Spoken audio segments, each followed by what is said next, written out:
Ya teman-teman, nih kita pakai bibit polosan ya. Ini kalau di kelompok saya bilang ini wiji ini ya, bibit wiji. Nggak tahu mungkin yang punya wiji atau siapa, yang jelas ini nggak ada label. Teksturnya mirip dengan apa namanya, merdeka ini ya, teksturnya mirip. Nah, ini ciri-ciri bibit yang bagus nih ya. Ini ada semacam miselium ya. Tuh. Ini seperti merdeka nih teksturnya nih. Tapi dia lebih halus lagi ya untuk bahannya. Ini bibit yang bagus nih, macam nih. Dia sudah ada putih-putihnya di dalam. Atau ada nanti miselium itu kalau sudah matang bener semu kemerahan biasanya. Biasanya dia semu kemerahan.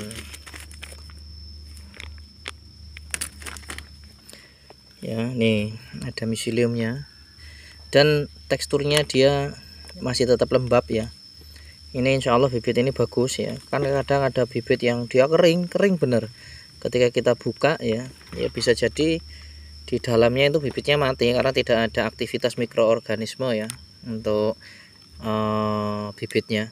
Karena yang kita tahu yang namanya jamur ya, itu tentu bibit jamur itu di masa inkubasi tentu di situ ada banyak sekali yang terlibat seperti bakteri dan lain sebagainya. Maka kalau ada aktivitas mikroorganisme di dalamnya, pasti bibit itu akan cenderung basah atau lembab itu. Tapi kalau benar-benar kering ya, kering bener itu ya wallahu alam ya. Mungkin ada yang punya pengalaman lain tentang bibit, silakan di-share ya untuk teman-teman. Dan bibit ini pengaruhnya ya, ini saya pernah tanya dengan kawan ya, itu katanya bibit itu hanya sekitar 20% lah untuk keberhasilan tanam ya pengaruhnya. Yang pertama adalah media ya, media yang bagus itu yang sudah matang fermentasi dan itu bagus, memang idealnya itu untuk jamur merang ya, maka itu pengaruhnya 50%. Ini kata teman saya untuk dalam keberhasilan, mempengaruhi keberhasilan panen. Kemudian untuk kelembaban dan suhu itu sekitar 30% dan bibit adalah 20%. Dan tentunya walaupun hanya 20% ya, itu adalah saling keterkaitan. Maka pemilihan bibit yang tepat itu juga berpengaruh, seperti umur bibit ya, tingkat kematangan bibit ya, rasio bibit yang hidup di dalam satu baklok itu juga berpengaruh. Maka untuk teman-teman pandai-pandailah memilih bibit ya.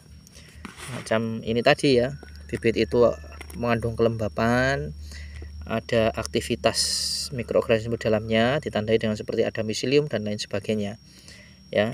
Maka bibit yang seperti itulah yang ideal untuk ditanam. Kita jangan sampai nanam bibit yang sudah kadaluarsa, kemudian sudah terkontaminasi, misalnya warnanya sudah hijau ya, kemudian apalagi kering ya bibitnya itu ya, itu mending ganti, nggak usah ditanam ya untuk teman-teman, daripada nanti panennya kurang bagus ya, nanti berpengaruh tentunya untuk hasil panen ya. Mungkin itu ya kalau teman-teman untuk bibit. Silakan ya, mungkin ada pengalaman lain di-share. Tentu saja saya juga masih butuh pengalaman dari teman-teman yang sudah lebih banyak pengalamannya dari saya. Terima kasih. Assalamualaikum warahmatullahi wabarakatuh.